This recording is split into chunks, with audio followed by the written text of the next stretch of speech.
నమస్తే, నేను Sunitha. Tea news కి స్వాగతం. బులెటిన్ల ముందుగా హెడ్లైన్స్ చూద్దాం. రాష్ట్రంలో 62 లక్షల ఎకరాలకు పైగా వరి నాట్లు, రికార్డు స్థాయిలో వానాకాలం సాగు. పండగల ఆసర్ పింఛన్ కార్డుల పంపిణీ, సంతోషం వ్యక్తం చేస్తున్న లబ్ధిదారులు. హుస్సేన్ సాగర్ లో గణేష్ నిమజ్జనానికి ప్రభుత్వ ఏర్పాట్లు, బీజేపీ ఆరోపణలపై మంత్రి తలసాని ఫైర్. సాగర్ కు 3 లక్షల క్యూసెక్లకు పైగా ఇన్ఫ్లో, 20 గేట్లు ఎత్తి నీటి విడుదల. విద్యార్థి ఉపాధ్యాయ నిష్పత్తిలో బీజేపీ పాలిత రాష్ట్రాలు పూర్, గుజరాత్, ఎంపీ, యూపీ, మహారాష్ట్రలో దారుణంగా పరిస్థితులు. తూర్పు మధ్య బంగాళాఖాతం, పరిసర ఆగ్నేయ బంగాళాఖాతంలో ఏర్పడిన ఉపరితల ఆవర్తన ప్రభావంతో రాష్ట్రంలో విస్తారంగా వర్షాలు పడుతున్నాయి. నిన్న హైదరాబాద్ సహా పలు జిల్లాల్లో భారీ వర్షాలు కురిశాయి. ఇవాళ, రేపు, ఎల్లుండి రాష్ట్రంలోని పలు జిల్లాల్లో భారీ నుంచి అతి భారీ వర్షాలు పడే అవకాశం ఉన్నట్లు హైదరాబాద్ వాతావరణ కేంద్రం హెచ్చరించింది. ఉపరితల ఆవర్తనం ప్రభావంతో రాగల 12 గంటల్లో తూర్పు మధ్య బంగాళాఖాతంలో అల్పపీడనం ఏర్పడే అవకాశం ఉందని వెల్లడించింది.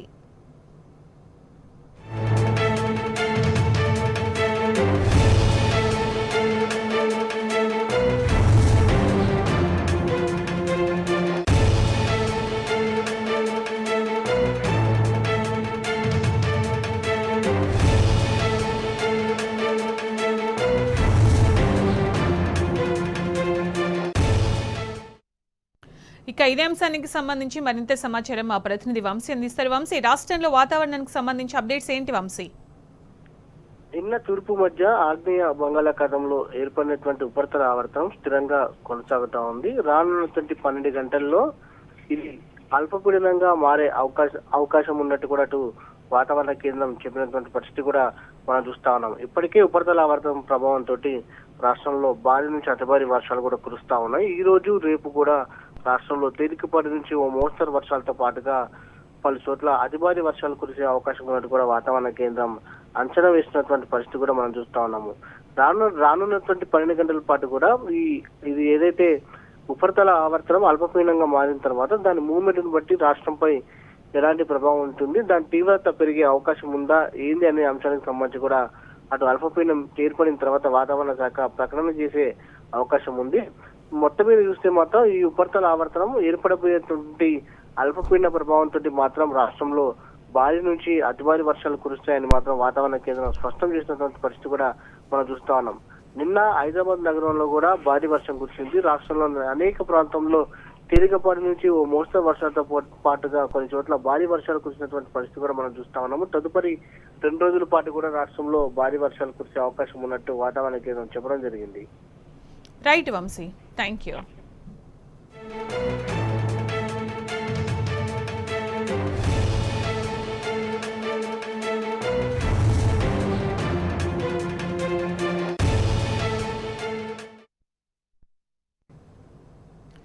కర్ణాటకలో కురుస్తున్న భారీ వర్షాలకు తుంగభద్ర డ్యాంకు వరద పోటెత్తుతోంది. భారీ ఎత్తున వరద వస్తుండటంతో 28 గేట్లు ఎత్తి దిగువకు నీటిని విడుదల చేస్తున్నారు. 1,04,755 క్యూసెక్ల ఇన్ఫ్లో వస్తుండగా అంతే మొత్తాన్ని దిగువకు వదులుతున్నారు. ఇక డ్యాం పూర్తిస్థాయి నీటి నిల్వ 105.78 టీఎంసీలు కాగా ప్రస్తుతం 104.26 టీఎంసీలు ఉన్నాయి. అటు పూర్తి స్థాయి నీటి మట్టం 1,633 అడుగులు కావగా ప్రస్తుతం 1,632.62 అడుగుల మేరకు నీటి నిలువ ఉందని తుంగభద్ర బోర్డు ఎస్ఈ శ్రీకాంత్ రెడ్డి తెలిపారు. అలాగే ఆర్డీఎస్ ఆనకట్టకు 1,50,800 క్యూసెక్ల ఇన్ఫ్లో కొనసాగుతోంది.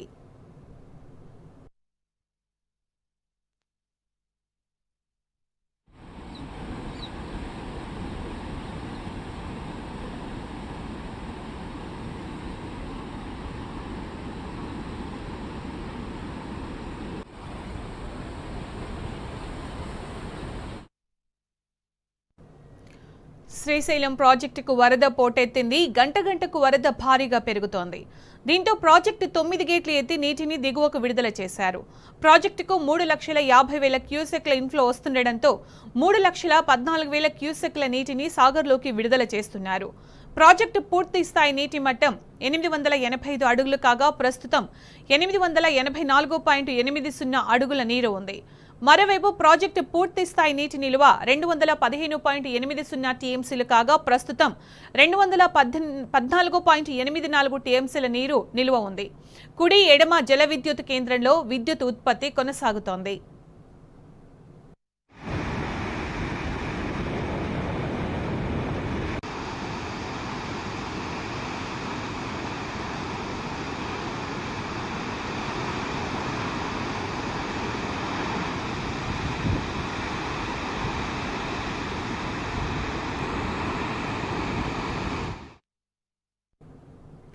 ఉచిత విద్యుత్తో వ్యవసాయ రంగానికి కొత్త ఊపిరిలూదారు సీఎం కేసీఆర్.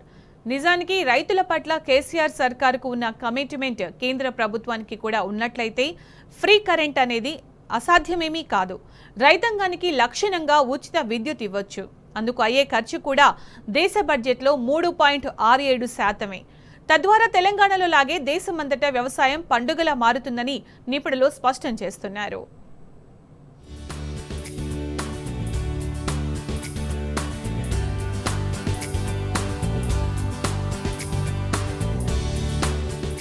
ఉచిత విద్యుత్ అనే హామీని నిజం చేసిన ఘనత సీఎం కేసీఆర్దే. ఫ్రీ కరెంటు హామీని నిలబెట్టుకోవడం ద్వారా వ్యవసాయ రంగ గతిని మార్చిన ఘనత కూడా తెలంగాణ ముఖ్యమంత్రిదే. తెలంగాణలో సాధ్యమైంది యావత్ దేశంలోనూ ఇది సాధ్యమని సీఎం కేసీఆర్ ఇటీవల ఆదుకోవడానికి, పెట్టుబడి వ్యయం తగ్గించడానికి, సాగు భూముల్లో జలకళ నింపడానికి దేశమంతా వ్యవసాయానికి ఉచిత విద్యుత్ ఇస్తామని తెలంగాణ ముఖ్యమంత్రి ప్రకటించారు. కానీ ఈ ప్రకటన సాధ్యం కాని హామీ అని బీజేపీ నేతలు నోటికొచ్చినట్లు మాట్లాడుతున్నారు. అయితే కేసీఆర్ ప్రకటన ఆచరణ యోగ్యమైనదని, ప్రణాళికాబద్ధంగా ముందుకెళ్తే అమలు సులభ సాధ్యమేనని ఆర్థిక వ్యవసాయ రంగ నిపుణులు చెబుతున్నారు.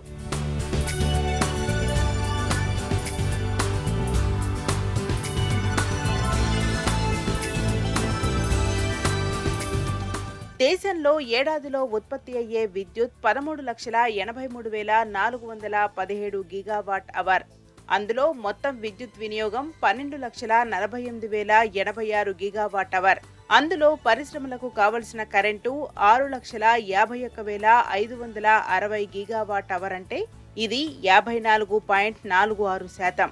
గృహ అవసరాల కోసం 3,08,776 గిగావాట్ అవర్ అవసరం. అంటే ఇది 24.74%.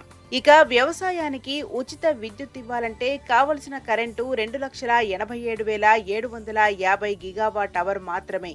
మొత్తం విద్యుత్తులో ఇది 20.8% మాత్రమే. అటు కేంద్ర బడ్జెట్ 39,44,909 కోట్ల రూపాయలు కాగా ఉచిత విద్యుత్ కోసమయ్యే ఖర్చు 1.45 లక్షల కోట్ల రూపాయలు మాత్రమే. అంటే ఫ్రీ కరెంటు కోసం కేంద్ర బడ్జెట్లో 3.67% సరిపోతుంది.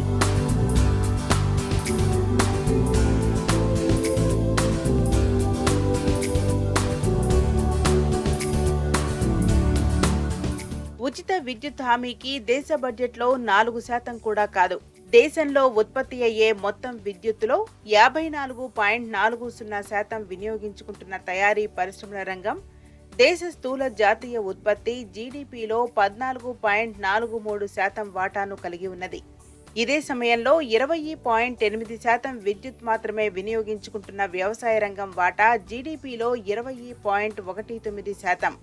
అంటే ఎక్కువ విద్యుత్ వినియోగిస్తున్న తయారీ పరిశ్రమలు ఆర్థికాభివృద్ధికి తక్కువ తోడ్పాటు అందిస్తుండగా, పరిమితంగా వినియోగిస్తున్న వ్యవసాయ రంగం ఎక్కువగా తోడ్పాటు అందిస్తున్నది. అందుకే సాగుకు ఉచిత విద్యుత్ ఇవ్వడం ద్వారా దేశాభివృద్ధికి బాటలు వేద్దామని కేసీఆర్ భావిస్తున్నారు. వ్యవసాయ రంగానికి ఉచిత విద్యుత్ అందిస్తే దేశ ఆర్థిక వ్యవస్థ మరింత బలోపేతమవుతుందని ఆర్థిక రంగ నిపుణులు చెబుతున్నారు. తెలంగాణలో వ్యవసాయానికి 24 గంటల పాటు నాణ్యమైన ఉచిత విద్యుత్ అందిస్తుండగా ఏపీ, పంజాబ్, తమిళనాడులో కొన్ని నిబంధనలతో ఉచిత విద్యుత్ను సరఫరా చేస్తున్నారు. కర్ణాటకలో అమలులో జాప్యాన్ని ప్రదర్శిస్తున్నారు. ఉత్తరప్రదేశ్, మధ్యప్రదేశ్, బీహార్, జార్ఖండ్, మహారాష్ట్రలోని తూర్పు ప్రాంతం, పశ్చిమ బెంగాల్ పశ్చిమ ప్రాంతాల్లో తీవ్ర నీటి ఎద్దడి పరిస్థితులు ఉన్నాయి. బోర్ల సాయంతోనే వ్యవసాయం చేస్తున్నారు. ఆయా ప్రాంతాల్లో అధిక విద్యుత్ ఛార్జీలతో రైతన్నలు వ్యవసాయాన్నే విడిచిపెట్టే పరిస్థితులున్నాయని సర్వేలు చెబుతున్నాయి. ముఖ్యంగా యూపీ, మధ్యప్రదేశ్లోని 13 జిల్లాలు కలిగిన బుందేల్ఖండ్ ప్రాంతంలో కరువు వికటాట్టహాసం చేస్తున్నది. ఇలాంటి పరిస్థితుల్లో వ్యవసాయానికి ఉచిత విద్యుత్ ప్రకటన అన్నదాతలకు ఎంతో ఊరట కలిగిస్తున్నది. కేసీఆర్ తాజా ప్రకటనతో బీజేపీ పాలిత రాష్ట్రాలకే ఎక్కువ ప్రయోజనం చేకూరనుంది. అయినా బీజేపీ నేతలు సొంతింటి బాగుకే మోకాలడ్డుతున్నట్టు విమర్శలు వ్యక్తమవుతున్నాయి.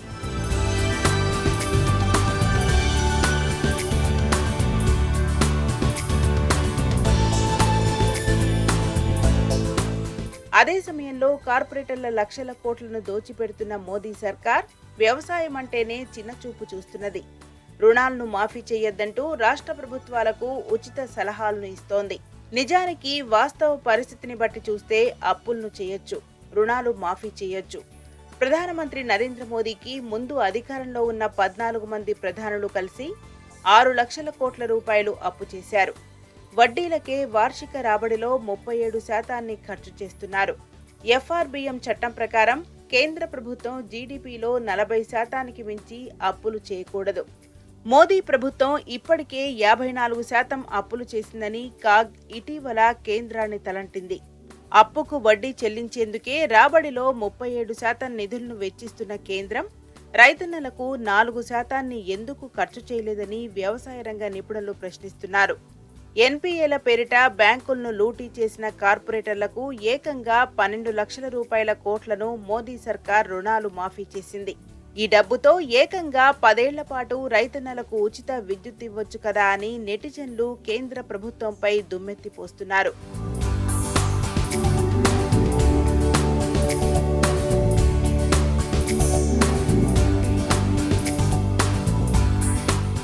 వ్యవసాయం లాభసాటిగా మారి రైతులు ఆర్థిక స్వావలంబన పొందేందుకు ప్రపంచ బ్యాంక్ భారత్ సహా 47 దేశాలకు 2019లో పలు సూచనలు చేసింది. వ్యవసాయ రంగంలో 87 సంస్కరణలు చేయాలని పేర్కొన్నది. ఉచిత విద్యుత్తో అన్నదాతలకు మేలు జరుగుతుందని అభిప్రాయపడింది.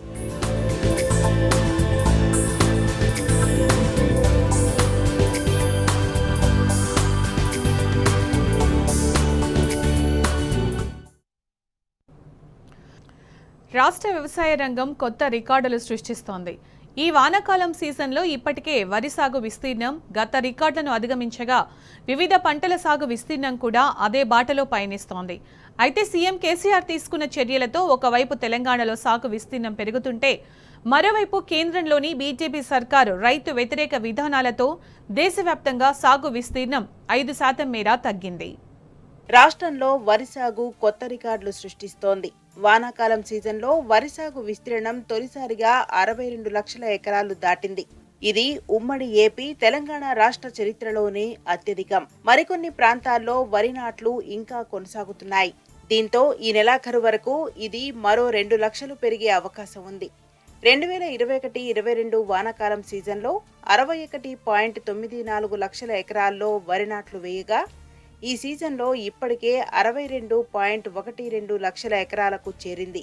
ఇక ఇప్పటి వరకు 1.32 కోట్ల ఎకరాల విస్తీర్ణంలో వివిధ పంటలు సాగైనట్లు వ్యవసాయ శాఖ వెల్లడించింది. ఇందులో అత్యధికంగా 62.12 లక్షల ఎకరాల్లో వరి సాగు చేయగా ఆ తర్వాత పత్తి 49.58 లక్షల ఎకరాలు, మొక్కజొన్న 6.14 లక్షల ఎకరాలు, కంది 5.57 లక్షల ఎకరాలు, సోయాబీన్ 4.29 లక్షల ఎకరాల్లో సాగైనట్లు వ్యవసాయ శాఖ తెలిపింది. రైతుల సాగునీటి కష్టాలు తీర్చేందుకు నిర్మించిన కాళేశ్వరం ప్రాజెక్టుతో వ్యవసాయం పండుగలా మారింది. ఫలితంగా రాష్ట్రంలో సాగు విస్తీర్ణం ఏటేటా పెరుగుతోంది. 2014 వానాకాలం సీజన్లో కేవలం 22.74 లక్షల ఎకరాల్లోనే వరి సాగు కాగా ఇప్పుడు 62 లక్షల ఎకరాలు దాటింది. రాష్ట్రంలో సాగు విస్తీర్ణం పెరగడానికి ముఖ్యమంత్రి కేసీఆర్ తీసుకుంటున్న నిర్ణయాలే ప్రధాన కారణం. రైతులకు 24 గంటలు ఉచిత విద్యుత్, పెట్టుబడి సాయం కింద రైతు బంధు నిధులను టంచనుగా అందిస్తుండడం రైతులకు వరంగా మారింది. అంతేకాకుండా కాళేశ్వరంతో పాటు పెండింగ్ ప్రాజెక్టులు పూర్తి చేయటం, గ్రామాల్లోని ధాన్యం కొనుగోలు కేంద్రాలను ఏర్పాటు చేయడంలో అన్నదాతల్లో విశ్వాసం పెరిగింది. ఓవైపు తెలంగాణ ప్రభుత్వం కల్పిస్తున్న సౌకర్యాలు, సదుపాయాలు రాష్ట్రంలో వరి సాగు విస్తీర్ణం పెరగడానికి దోహదం చేస్తుంటే, కేంద్రంలోని బీజేపీ ప్రభుత్వ రైతు వ్యతిరేక విధానాల వల్ల దేశవ్యాప్తంగా వరి సాగు విస్తీర్ణంలో తగ్గుదల నమోదవుతోంది. గత వానాకాలంలో దేశవ్యాప్తంగా 406.89 లక్షల హెక్టార్లలో వరి సాగు కాగా, ఈ సీజన్లో అది 383.99 లక్షల హెక్టార్లకు తగ్గిపోయింది. అంటే దాదాపు 5.62% సాగు విస్తీర్ణం తగ్గింది. జార్ఖండ్లో 9.80 లక్షల హెక్టార్లు, మధ్యప్రదేశ్లో 6.32, పశ్చిమ బెంగాల్లో 4.45, ఛత్తీస్గఢ్లో 3.91, యూపీలో 2.61, బీహార్లో 2.18 లక్షల హెక్టార్ల చొప్పున వరి సాగు విస్తీర్ణం పడిపోయింది. వరి సాగు చేయవద్దంటూ కేంద్రం చేసిన సూచనలే దీనికి కారణంగా తెలుస్తోంది. మొత్తం సాగు విస్తీర్ణంలో తెలంగాణ రికార్డు స్థాయిలో దూసుకుపోతోంది. వరితో పాటు వివిధ పంటల మొత్తం సాగు విస్తీర్ణం గణనీయంగా పెరిగింది.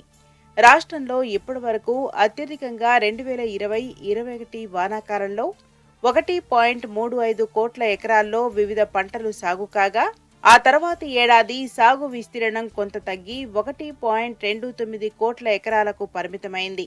కానీ ఈ సీజన్లో మాత్రం ఇప్పటికే 1.32 కోట్ల ఎకరాలు దాటిన సాగు విస్తీర్ణం ఈ నెలాఖరు వరకు మరింత పెరిగి రికార్డు స్థాయికి చేరుకునే అవకాశం ఉంది. రాష్ట్రంలో వరి సాగు విస్తీర్ణం పెరగడంపై రైతు బంధు సమితి అధ్యక్షుడు ఎమ్మెల్సీ పల్లా రాజేశ్వరరెడ్డి స్పందించారు. రికార్డు స్థాయిలో వరి సాగు చేసి తెలంగాణ రైతులు దేశానికి తమ సత్తా చాటారని కొనియాడారు. కొత్త రికార్డులు సృష్టించిన రైతులకు ఆయన శుభాకాంక్షలు తెలియజేశారు. రైతులకు దన్నుగా ఉంటూ ఈ ఘనత సాధించేలా రైతు కేంద్రీకృత పథకాలను అమలు చేసి రాష్ట్రంలో వ్యవసాయాన్ని పండుగలా చేసిన సీఎం కేసీఆర్ కు పల్లా రాజేశ్వరరెడ్డి కృతజ్ఞతలు తెలిపారు.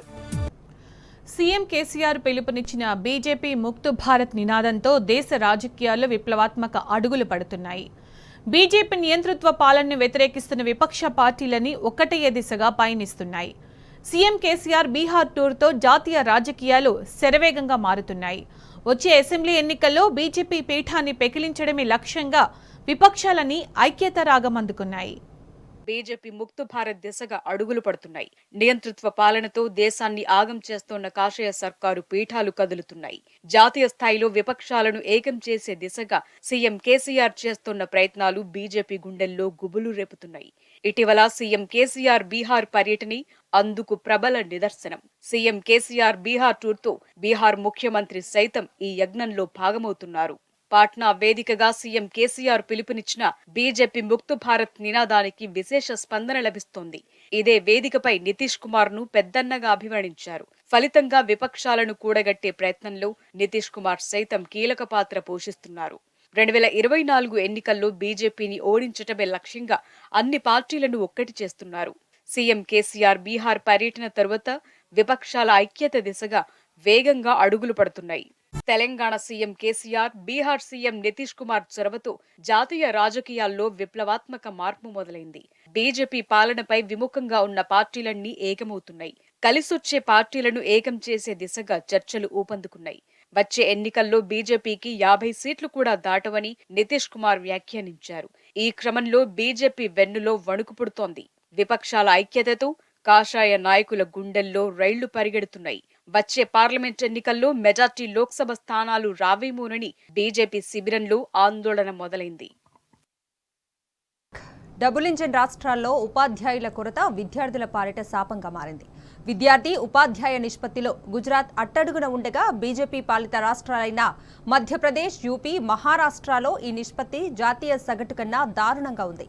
ఇక తెలంగాణలో మాత్రం పరిస్థితి పెద్ద రాష్ట్రాల కన్నా ఉత్తమంగా ఉండటం విశేషం.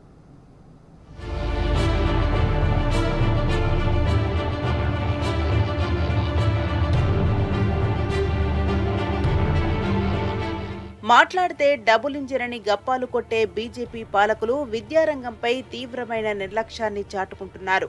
ఎందుకంటే విద్యార్థి, ఉపాధ్యాయ నిష్పత్తిలో బీజేపీ పాలిత రాష్ట్రాలు చాలా వెనుకబడి ఉన్నాయి.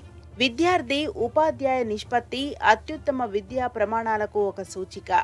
ఇలాంటి కీలక సూచీలో ప్రధాని మోదీ సొంత రాష్ట్రం గుజరాత్ వెనకబడింది. ప్రాథమికోన్నత స్థాయిలో రెండింటిలోనూ జాతీయ సగటు కన్నా దారుణమైన పరిస్థితులు గుజరాత్లో నెలకొన్నాయి.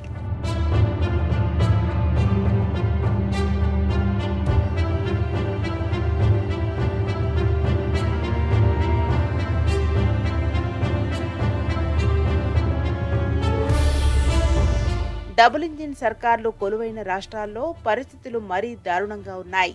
ఉత్తరప్రదేశ్, మధ్యప్రదేశ్, కర్ణాటక, మహారాష్ట్ర వంటి రాష్ట్రాల్లో విద్యార్థులకు తగినట్టుగా టీచర్లు అందుబాటులో లేరు.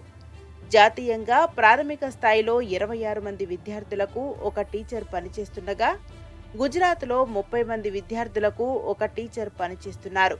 ప్రాథమికోన్నతలో జాతీయంగా 18 మంది విద్యార్థులకు ఒక టీచర్ ఉండగా గుజరాత్లో 32 మంది విద్యార్థులకు ఉన్నది ఒకే ఒక టీచర్ మాత్రమే. ప్రాథమికోన్నత స్థాయిలో జాతీయ సగటు 18గా ఉంటే బీజేపీ పాలిత రాష్ట్రాలన్నీ వెనుకబడ్డాయి. ఆయా రాష్ట్రాల్లో విద్యార్థుల నమోదు పెరుగుతున్నా ఇందుకనుగుణంగా టీచర్లను నియమించకపోవడంతో అధ్వానమైన పరిస్థితులు దాపురించాయి.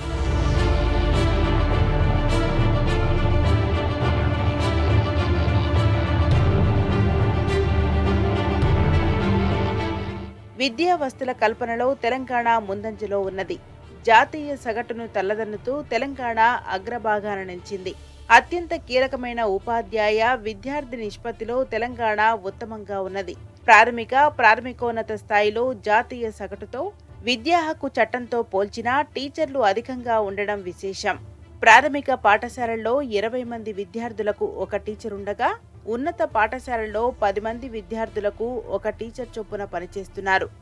పెద్ద రాష్ట్రాలతో పోల్చినా జాతీయ సగటు కన్నా మన రాష్ట్రంలో ఈ నిష్పత్తి ఉత్తమం.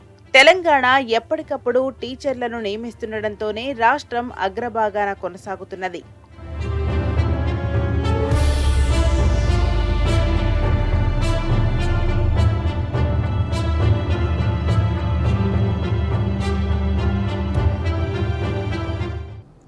ప్రధాని నరేంద్ర మోదీపై ఎమ్మెల్సీ కల్వకుంట్ల కవిత ఫైర్ అయ్యారు. అభాగ్యులకు అండగా ఉండేందుకు సీఎం కేసీఆర్ రాష్ట్రంలో అమలు చేస్తున్న సంక్షేమ పథకాలను ఆపేందుకు మోదీ కుట్రలు చేస్తున్నారని ఆగ్రహం వ్యక్తం చేశారు. కేంద్ర మంత్రులు తెలంగాణలో కావాలనే గొడవలు సృష్టిస్తున్నారని ఆరోపించారు. రేషన్ దుకాణాల్లో మోదీ ఫోటో పెట్టాలని కేంద్ర మంత్రి నిర్మలా సీతారామన్ దబాయించడం సరికాదన్నారు. స్వాతంత్ర్యం తర్వాత ఏ ఒక్క ప్రధాని ఫోటో రేషన్ దుకాణంలో పెట్టలేదని స్పష్టం చేశారు. నిజామాబాద్ జిల్లా కేంద్రంలో అర్బన్ ఎమ్మెల్యే బిగాల గణేష్ గుప్తాతో కలిసి ఎమ్మెల్సీ కవిత లబ్ధిదారులకు కొత్త ఆసరా పెన్షన్ కార్డులను పంపిణీ చేశారు. అనంతరం లబ్ధిదారులతో కలిసి సహపంక్తి భోజనం చేశారు. ఇటీవల నిజామాబాద్, కామారెడ్డి జిల్లాల పర్యటనలో కేంద్ర మంత్రి నిర్మలా సీతారామన్ వ్యవహరించిన తీరును ఖండించారు. కేంద్ర మంత్రి హోదాలో ఓ కలెక్టర్తో ఇష్టానుసారంగా మాట్లాడడం సరికాదన్నారు. పేదోడి వంటింట్లో మంట పెట్టిన మోదీ ఫోటోలను సిలిండర్ల మీద పెట్రోల్ బంకుల్లో పెడతామని చురకలంటించారు. బ్యాంకులకు డబ్బులెగ్గొట్టి విదేశాలకు పారిపోయిన తన సన్నిహితులు, మిత్రులకు 10 లక్షల కోట్లకు పైగా దేశ సంపదను పంచిపెట్టిన ప్రధాని మోదీ సంక్షేమ పథకాలను ఉచితాలు అంటూ అనుచితంగా మాట్లాడుతున్నారని కవిత మండిపడ్డారు. కుట్రపూరితంగా మోదీ ప్రభుత్వం కావాలనే ఉచిత పేరుతో చర్చను లేవదీసిందని ఆరోపించారు. ఇవాళ పెన్షన్ ఇచ్చేది కూడా కేవలం ఒక అనుబంధంతోని, ఒక ఆర్ద్రతతోని, పెద్దవాళ్ళందరూ సంతోషంగా ఉండాలనేటటువంటి ఒక బాధ్యతతోనే ఇవాళ పెన్షన్ ఇవ్వడం జరుగుతూ ఉన్నది. తెలంగాణలో ఎంత సంపద పెరగాలంటే ఇంట్లో ఒక్కరికి కాదు, ఇద్దరికి పెన్షన్ ఇచ్చుకునే స్థాయికి మనం పోవాలని చెప్పి ఒక ఆడబిడ్డగా మనస్ఫూర్తిగా నేను కోరుకుంటా ఉన్నాను. కానీ नरेंद्र मोदी जी आजकल एक नया बात बोलना शुरू कर दिया इस देश में। क्या बोल रहे हो ना? पेंशन नहीं देना गरीबों को, रेशन नहीं देना गरीबों को, गरा नहीं देना, बच्चों के लिए पढ़ने के लिए स्कॉलरशिप नहीं देना, शादी मुबारक नहीं देना, केसीआर किट नहीं देना. क्यों नहीं देना? ఎందుకు ఇవ్వద్దంటే ఇవన్నీ ఉచిత పథకాలు ఇచ్చి ప్రజల్ని చెడగొడుతున్నాయట ప్రభుత్వాలు. చెడగొడుతున్నామా? అవసరం ఉన్నోడికి కడుపు నింపడానికి ఇస్తున్నామా, లేకపోతే ఉన్నోడికి బాగా డబ్బులు ఎక్కువైనోనికి పంచి పెడుతున్నామా? ఒక్కసారి ప్రజలు దయచేసి ఆలోచించుకోవాలి. డబ్బులు బాగున్నోనికి పంచి పెడుతున్నది ఎవరు ఇయ్యాలా? మోడీ గారు 10 లక్షల కోట్ల రూపాయలు బ్యాంకులో డబ్బులు ఎగ్గొట్టిపోయిన మిత్రులకు, ఆయన మిత్రులకి అలా 10 లక్షల కోట్లు పంచుకున్నాడు. అదేమో కరెక్ట్ అట, మనమేమో పేదవాళ్ళకు పెన్షన్ ఇవ్వద్దట. ఇది న్యాయమేనా? దయచేసి మీరందరూ ఒకసారి ఆలోచించాలి. కేంద్ర మంత్రులు తెలంగాణకు వచ్చి కొత్త పంచాయతీలు పెడుతున్నారని మండిపడ్డారు ఎమ్మెల్సీ కవిత. బీజేపీ చేసే అసత్య ప్రచారాల పట్ల మహిళలు, యువత జాగ్రత్తగా ఉండాలని సూచించారు. తెలంగాణ ఉద్యమంలో నిజామాబాద్ జర్నలిస్టుల సేవలు మరవలేనివన్నారు ఎమ్మెల్సీ కవిత. ఎక్కడ అవకాశం ఉంటే అక్కడ తప్పకుండా బ్యాడ్మింటన్ కోర్ట్ అన్నారు, పైన ఒకటి కంప్యూటర్ షెడ్ అన్నారు. ఆ రెండింటికి కూడా సంపూర్ణంగా నా ఎమ్మెల్సీ ఫండ్స్ నుంచి నేను ఇచ్చి సహకారం అందిస్తానని చెప్పి ఈ సందర్భంగా మీకు తెలియజేస్తూ ఉన్నాను. కానీ ఒక ఆడబిడ్డగా మనస్ఫూర్తిగా నేను మా జర్నలిస్ట్ మిత్రులను కోరేది ఒకటే, ఎంతమంది జర్నలిస్టులు ఉన్నారు, ఎవరికి ఇళ్ల స్థలాలు లేవు, ఎవరికి ఇళ్ల స్థలాలు కావాలి అన్న విషయం మీరు చెప్పగలుగుతారు కానీ నేను చెప్పలేను. అందరూ కూర్చొని ఒక 2 days టైంలో దయచేసి ఒక ఫైనల్ లిస్ట్ ఇవ్వండి. తప్పకుండా ఒక 1.5 month లోపల క్లియర్ చేసి ఇచ్చే బాధ్యత అని నేను మనస్ఫూర్తిగా నేను కోరుతాను. మీ అందరూ కూడా ఆలోచించుకోవాలి, అర్థం చేసుకోవాలి. రోజు రోజుకు తెలంగాణలో ల్యాండ్ వాల్యూస్ పెరుగుతూ ఉన్నాయి, రోజు రోజుకు భారం పెరుగుతూ ఉంటుంది.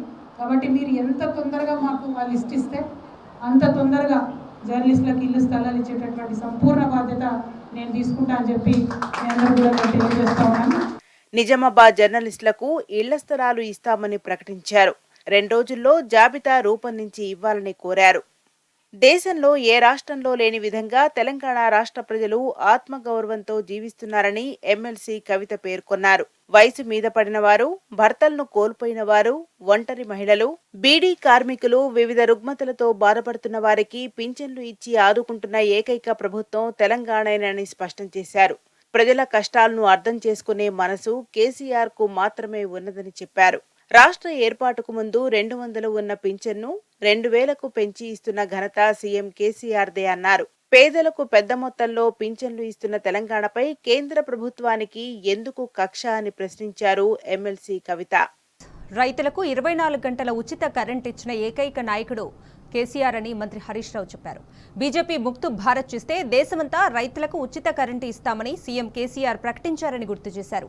బీడీలు వద్దని కాంగ్రెస్ పుర్రెగుర్తు వేస్తే మోదీ జీఎస్టీతో బాధితే తెలంగాణ ప్రభుత్వం మాత్రం బీడీ కార్మికులకు పెన్షన్ ఇచ్చి ఆదుకుందన్నారు.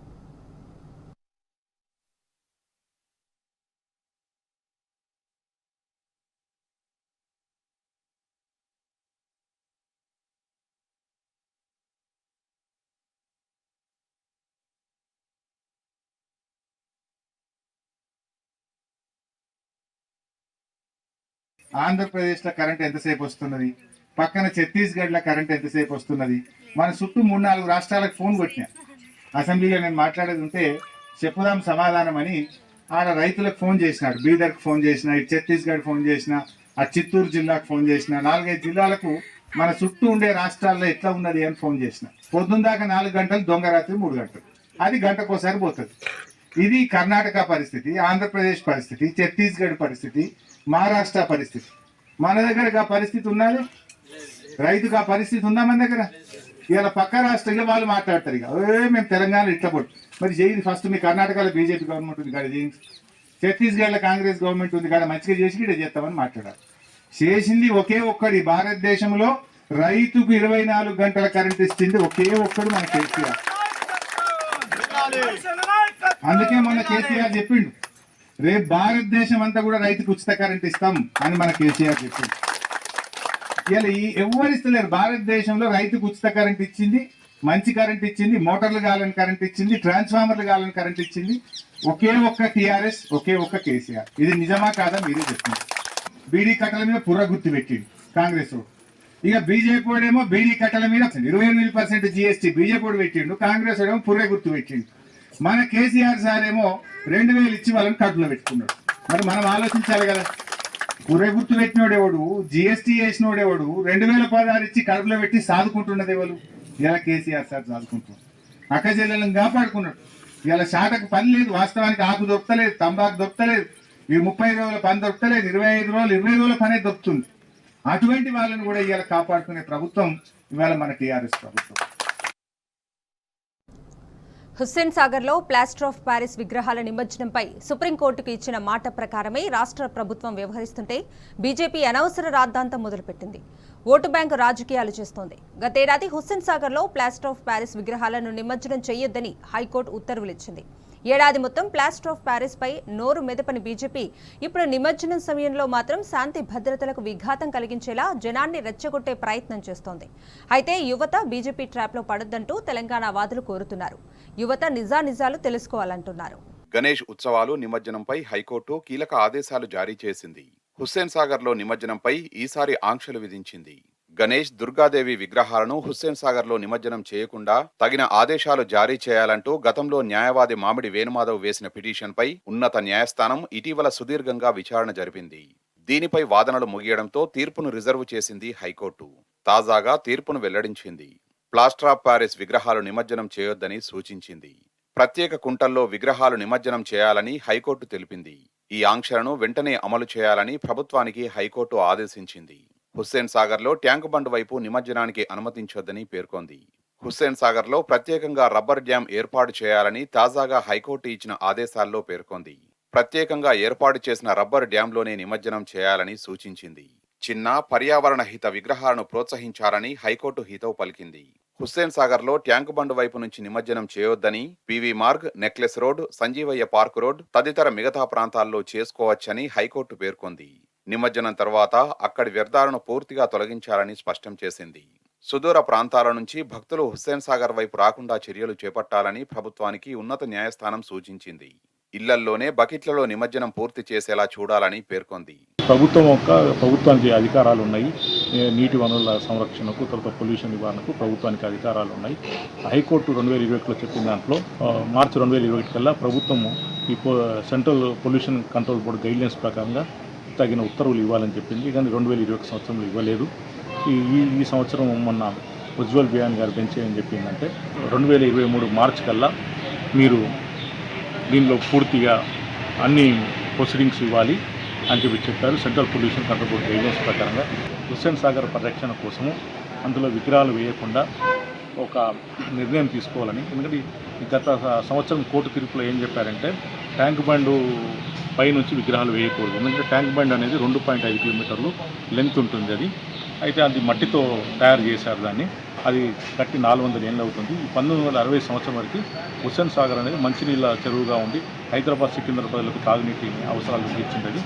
సో ఇప్పుడు ఆ బండు వీక్ అయిపోయింది. ఈ విగ్రహాలు వేయడం వల్ల, తర్వాత ఇండస్ట్రీస్ వచ్చిన పొల్యూషన్ వల్ల బండు వీక్ అయిపోయి వర్షాలు ఎక్కువ పడితే ఏ నిమిషమైనా కొట్టుకుపోవచ్చు. దీనివల్ల ఆస్తి ప్రాణ నష్టం జరుగుతుంది కాబట్టి అక్కడ వేయదని చెప్పింది. సో ఈ సంవత్సరం అక్కడ వేయడానికి లేదు. అక్కడ కనుక వేస్తే కోర్టు ధిక్కారము. 2021 తీర్పులో హైకోర్టు ఏం చెప్పిందంటే ఈ ఒకవేళ ప్రభుత్వం కనుక తగిన ఉత్తర్వులు ఇవ్వకపోతే మళ్ళీ కోర్టు ధిక్కారం వీళ్ళపైన వేయడానికి నాకు పర్మిషన్ ఇచ్చారు. సుప్రీంకోర్టు కూడా గత సంవత్సరం కేంద్ర రాష్ట్ర ప్రభుత్వాలు సుప్రీంకోర్టుకి వెళ్ళాలి. అయ్యా మేము ఆల్రెడీ అన్ని ఇక్కడ కార్యక్రమాలు ఏర్పాటు చేసుకున్నాము. ఒకవేళ ఈ టైంలో కనుక విగ్రహాలను హుస్సేన్ సాగర్లో వేయకుండా ఆపివేస్తే మాకు శాంతి భద్రత సమస్య వస్తుంది. దీన్ని మేము కట్టడి చేయలేము. కాబట్టి ఈ సంవత్సరానికి మాకు పర్మిషన్ ఇవ్వండి. హుస్సేన్ సాగర్లో వేయడానికి 2021 సంవత్సరంలో పర్మిషన్ ఇచ్చారు.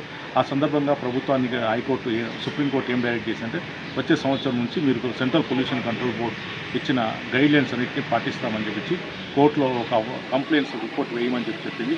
దానికి అనుగుణంగా జిహెచ్ఎంసీ కమిషనర్ లోకేష్ కుమార్, ఈ హైదరాబాద్ నగర పోలీస్ కమిషనర్ సివి ఆనంద్ కూడా కోర్టులో కంప్లైంట్స్ ఫైల్ చేయడం జరిగింది. హుస్సేన్ సాగర్లో ప్లాస్టర్ ఆఫ్ ప్యారిస్ విగ్రహాల నిమజ్జనంపై బీజేపీ అనవసరమైన రాద్ధాంతం మొదలుపెట్టింది. ఓటు బ్యాంకు రాజకీయాల కోసం పొలిటికల్ డ్రామా ఆడుతోంది. గతేడా నిమజ్జనం చేయొద్దని హైకోర్టు ఉత్తర్వులు ఇచ్చింది. ఈ విషయంపై సుప్రీంకోర్టుకు వెళ్లడంతో కేంద్ర ప్రభుత్వం తరపున సొలిసిటర్ జనరల్ తుషార్ మెహతా వాదనలు వినిపించారు. వచ్చే ఏడాది నుంచి ప్లాస్టర్ ఆఫ్ ప్యారిస్ విగ్రహాలు నిమజ్జనం చేయకుండా చర్యలు తీసుకుంటామని కోర్టుకు మాట ఇచ్చారు. ఏడాది మొత్తం ప్లాస్టర్ ఆఫ్ ప్యారిస్ పై నోరు మెదపని బీజేపీ ఇప్పుడు నిమజ్జనం సమయంలో మాత్రం శాంతి భద్రతలకు విఘాతం కలిగించేలా జనాన్ని రెచ్చగొట్టే ప్రయత్నం చేస్తోంది. గతేడాది సుప్రీంకోర్టుకు ఇచ్చిన మాట ప్రకారమే ప్లాస్టర్ ఆఫ్ ప్యారిస్ పై అధికారులు నిబంధనలు విధించారు.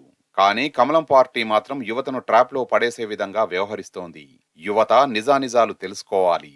ప్రజలు ఒక్కసారి ఆలోచించుకోవాలి. ఉద్యోగార్థులకు ప్రభుత్వం మరో తీపి కబురు అందించింది.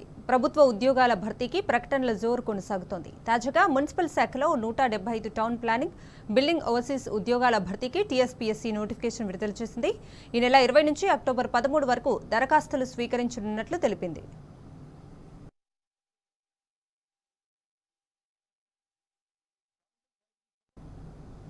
హైదరాబాద్లో యుఎస్ఏ కాన్సులేట్ జనరల్గా నియమితులైన జెన్నిఫర్ లార్సన్ను ప్రవాస భారతీయులు ఘనంగా సత్కరించారు. సాఫ్ట్వేర్ వ్యాపార దిగ్గజం రవి పులి ఆధ్వర్యంలో జెన్నిఫర్ లార్సన్కు సన్మానం జరిగింది. భారత్, అమెరికా దేశాల మధ్య సాంస్కృతిక, సాంకేతిక, ఆర్థిక, వైద్య రంగాల్లో పరస్పరం సహకరించుకునేందుకు ఈ సమావేశం ఉపయోగపడుతుందని రవి పులి ఆశాభావం వ్యక్తం చేశారు. ఇక వచ్చే నవంబర్లో ఆసియాలోనే అతిపెద్ద ఎంబసీ హైదరాబాద్లో ప్రారంభించబోతున్నట్లు వెల్లడించారు జెన్నిఫర్ లార్సన్. భారతీయులకు వీసాల సంఖ్యను మరింత పెంచేందుకు కృషి చేస్తానని ఆమె తెలిపారు.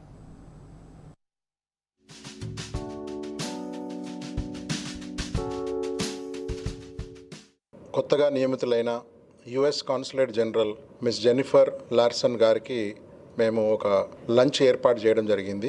ఇక్కడ వాషింగ్టన్ డీసీ ఏరియాలో ఉంటున్న తెలుగు వారందరూ, వివిధ రంగాల్లో సెటిల్ అయిన వాళ్ళందరూ వచ్చి ఆమెను అభినందించడం జరిగింది. ఇప్పుడు జరుగుతున్న వీసా సమస్యల గురించి, తర్వాత బిజినెస్ డెవలప్మెంట్ గురించి, ఇండియా యుఎస్ రిలేషన్స్ వాటికి సంబంధించి కూడా చర్చ చేయడం జరిగింది.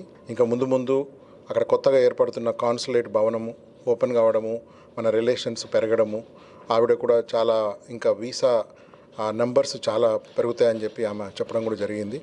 It was a wonderful opportunity. And my good friend Kathy Hada was working with you. She was the Consul General in Hyderabad 2 iterations ago, so she put us in contact for me to get just a better sense of what this part of India is, what's important, and what we can do together there. As you heard, I spent 4 years in Mumbai, so Maharashtra, Goa, a very different part of India, and I'm just very, very thrilled to be working in now a new part.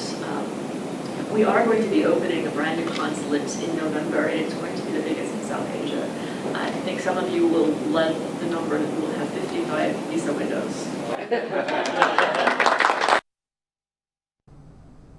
దేశవ్యాప్తంగా వైద్య విద్య కోర్సులో ప్రవేశానికి నిర్వహించిన NEET UG 2022 ఫలితాలు విడుదలయ్యాయి. ఈ ఫలితాల్లో తెలంగాణ విద్యార్థులు సత్తా చాటారు.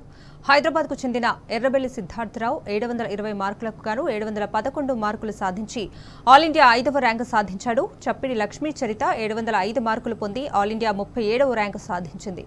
కె జీవన్ కుమార్ రెడ్డి 705 మార్కులు పొంది ఆల్ ఇండియా 41వ ర్యాంకు సాధించాడు.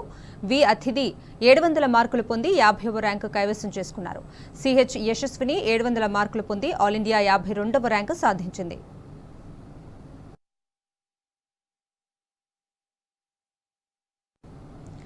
తమది దేశంలో మూడవ ఫ్రంట్ కాదని మెయిన్ ఫ్రంట్ అని స్పష్టం చేశారు బీహార్ ముఖ్యమంత్రి సీఎం నితీష్ కుమార్. 2024లో సార్వత్రిక ఎన్నికలను ప్రతిపక్షాలు ఐక్యంగా ఎదుర్కొంటాయని సీఎం నితీష్ కుమార్ చెప్పారు. ప్రతిపక్ష నేతలతో విడతల వారీగా సమావేశాలు నిర్వహించనున్నట్లు ఆయన తెలిపారు. ప్రతిపక్ష నేతలంతా సానుకూలంగా ఉన్నారని నితీష్ కుమార్ అన్నారు. సోనియా గాంధీ విదేశాల నుంచి రాగానే ఆమెతో భేటీ కానున్నట్లు చెప్పారు.